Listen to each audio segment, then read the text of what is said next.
salah to be valid. But is the close part of the salah? Of course, it's not part of the salah. So a condition is something that the action cannot be valid without it. But it is not part of the action. A pillar has some similarity with a condition, because without the pillar, the action is not valid. But the pillar is part of the action. For example, takbiratul ihram is a pillar, is one of the obligatory actions of salah, without which there is no salah. Is takbiratul ihram part of the salah? What is takbiratul ihram, by the way? No. The first takbir, the first Allah Akbar. That is takbiratul ihram. The takbir that allows you to enter the. And what is sunnah? Sunnah is something that the Prophet ﷺ used to do it all the time. But we have no proof that is an obligation. Sunnah is something that the Prophet ﷺ used to do all the times. He used to do it publicly. He used to ask people to do it. But there is no proof that says it is an obligation. If you have no proof that it's an obligation, that means it's a sunnah. So that is the difference between sunnah now here and fadila or mustahab. Fadila or mustahab. Fadila or mustahab is a recommendation. What is a mustahab or a fadila? It's something that the Prophet ﷺ used to do rarely, sometimes. Something that the Prophet ﷺ used to do, but not as often as the sunnah. Some scholars, they call all of them sunnah. But some, they make a difference between sunnah and fadila. And part of those is this sheikh, because he is from the school of Al-Imam Al-Akbar, Imam Ahl al-Madinati, Imam Mali rahmatullah alayhi. He said, Fara'idul wudu'i sab'un. The obligations of ablution, of wudu, are 7. Number 1, he said, An-niyatu وغسل الوجه وغسل اليدين إلى المرفقين ومسح الرأس وغسل الرجلين إلى الكعبين والدلك والفور. Number 1 of the 7, an intention or the intention, because the Prophet ﷺ said, إنما الأعمال بالنيات. وغسل الوجه. Number 2, washing the face. And when we wash the face, we make sure that the entire face has been covered. But when you talk about the entire face, when you're talking about someone who's bald, you don't have to go to you just start with where the face naturally or normally starts. And you go up to the end to the chin. And you make sure the entire face is covered. When you have a heavy beard, you don't have to put your hand in to touch the skin. But if your beard is light, then you have to make what is called takhleel, to make sure that the water has reached the skin. And what about the lips? The scholar says when you say meme, letter meme, when you say meme, whatever that is there being seen from the lips must be covered, must be washed. That's a very technical. Maybe that's a very interesting thing to know. And then he said, وَغَسْلُ الْيَدَيْنِ إِلَى الْمِرْفَقَيْنِ, washing the arms up to and including the elbows. This also is a fard, without which the wudu is not valid. وَمَسْحُ الرَّأْسِ, and wiping the head. He didn't say washing. Wiping means you wet your 2 hands and then you wipe the head. وَمَسْحُ الرَّأْسِ, and then he said وَغَسْلُ الرِّجْلَيْنِ إِلَى الْكَعْبَيْنِ, and washing the feet up to and including the ankles. When you say up to and including, meaning not up to the ankles, but you include them. Both the elbows and the ankles when it comes to the feet. And then he say وَالدَّلْكُ, rubbing. Rubbing is you don't just put the water. You want to rub to make sure every single part of it is covered. Wal fawru, and continuity.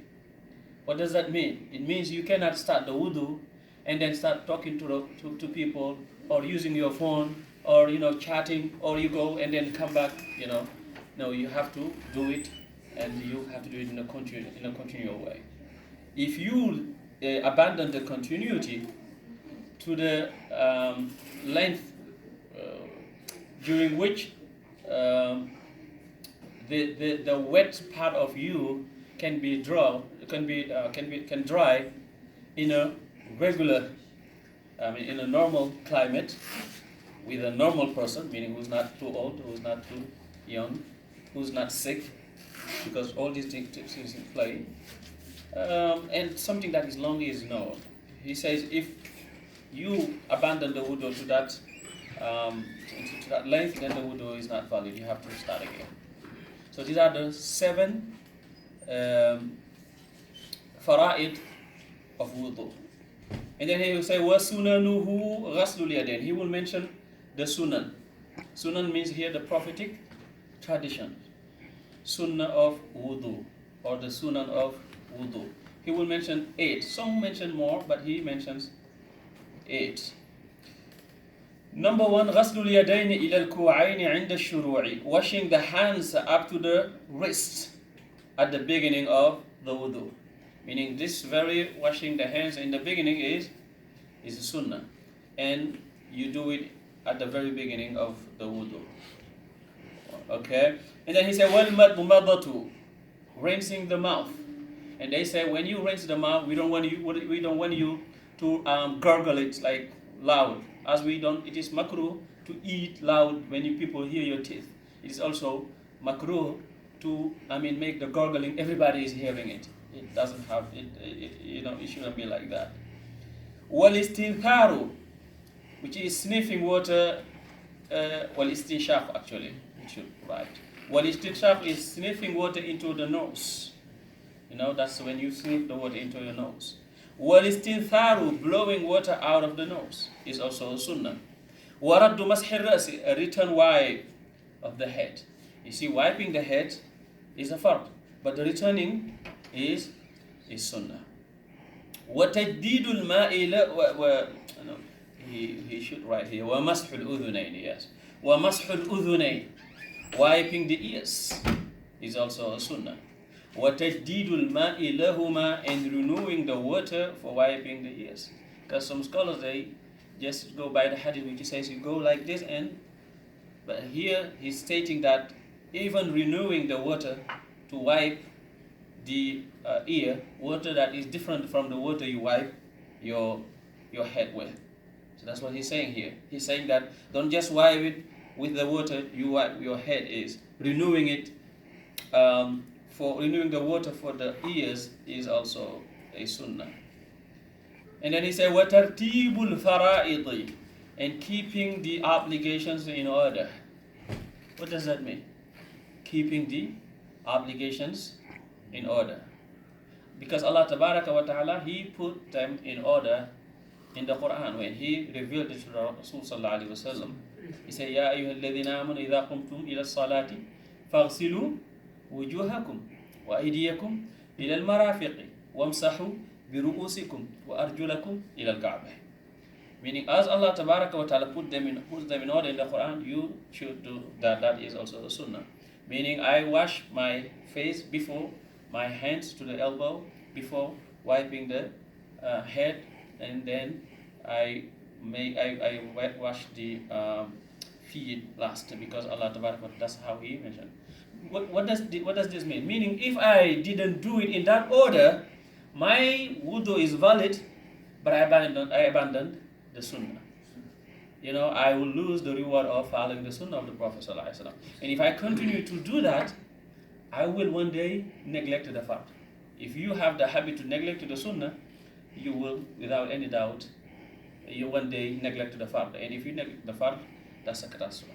That's why it's very important.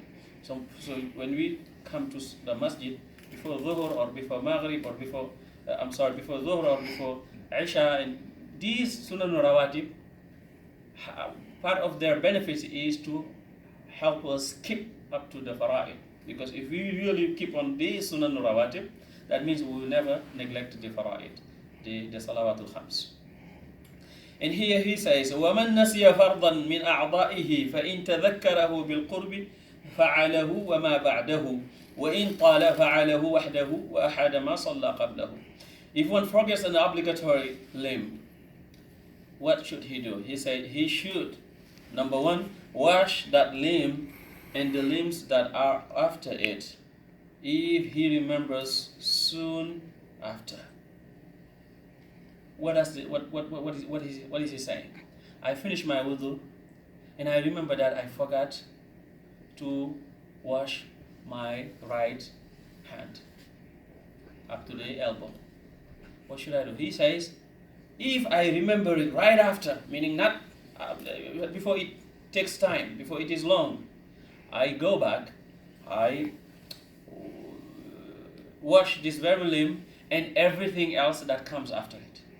Meaning I'm not just going to wash it and go make salah. I'm going to wash it and wash the left one and wipe and continue until I finish it.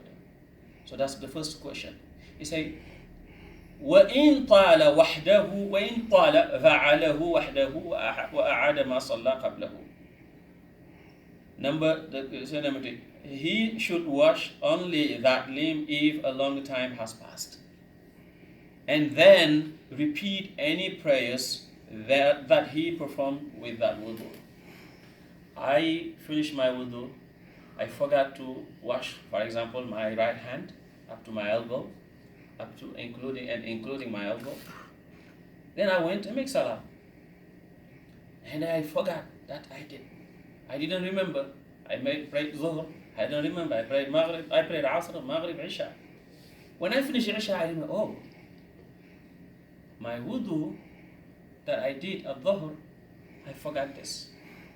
It is very lame. What I'm going to do now? He said, go and wash that very limb only. But every single prayer you prayed with that wudu, you're going to repeat it. If I prayed Dhuhr and Asr and Maghrib and Isha with that wudu, I'm going to repeat all of them. But if I made wudu in between, for example, I prayed Dhuhr with that wudu, and by the time of Asr, I made another wudu for Asr and Maghrib and Isha, so I'm just going to repeat the Dhuhr, because only Dhuhr I prayed with that wudu. Then he say, وَإِن تَرَكَ سُنَّةً فَعَلَهَا وَلَا يُعِيدُ الصَّلَاةَ. If one forgot a sunnah, then he only performs what was missed and does not need to repeat the prayer. For example, if what I forgot was a sunnah, then I remember right after I finish my salah, I just go back and do the sunnah that I forgot. But I'm not going to repeat my prayer because it's a sunnah. This is where you see the importance of knowing what is fard and what is sunnah.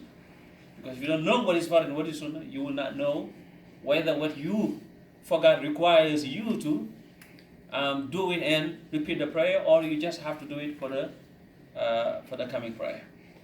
And they say, وَمَنْ نَسِيَ لُمْعَةً غَسَلَهَا وَحْدَهَا بِنِيَّةٍ.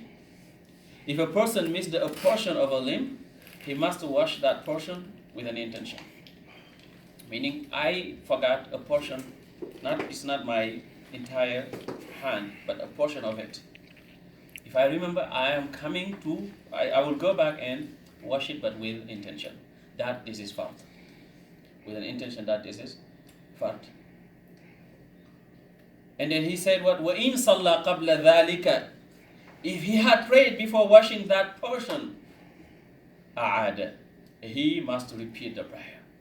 Because that portion is part of a limb that is obligatory to be washed. Alright? And then he finishes with this, وَمَنْ تَذَكَّرَ الْمَضْمَضَةَ وَالِاسْتِنْشَاقَ بَعْدَ أَنْ شَرَعَ بِالْوُجْهِ فَلَا يَرْجِعُ إِلَيْهِمَا حَتَّى يُتِمَّ وُضُوءَهُ. If one remembers not having rinsed the mouth or nose after he began washing his face, he should not return to what he forgot until he has completed his wudu. I am making wudu. I wash my hands up to, what is this? Up to the wrist. Instead of me going to the mouth and to the nose, I went directly to my face. And in the midst of washing my face, I say, oh, I didn't do mother and istinshaq. I didn't rinse my mouth and sniff water into my nose. What should I do? He said, do not go back, continue until you finish the wudu, and then you come back to do those things. Why? Because the principle is that you don't return from what is obligatory to what is sunnah, to something that is sunnah. Because washing the face is an obligation, is a fard. But the mother, the mouth and the nose, they are sunnah. And you don't leave fard for sunnah. So if you remember something like this, while you already have started the the limbs that are fard, he said you should continue until you finish the wudu. Then you will come to cover. You will come and then cover what you missed. I know it's a little bit complicated, but alhamdulillah, the book is very simple and clear. So we will stop here till tomorrow. هذا وصلى الله على سيدنا محمد وآله وصحبه وسلم.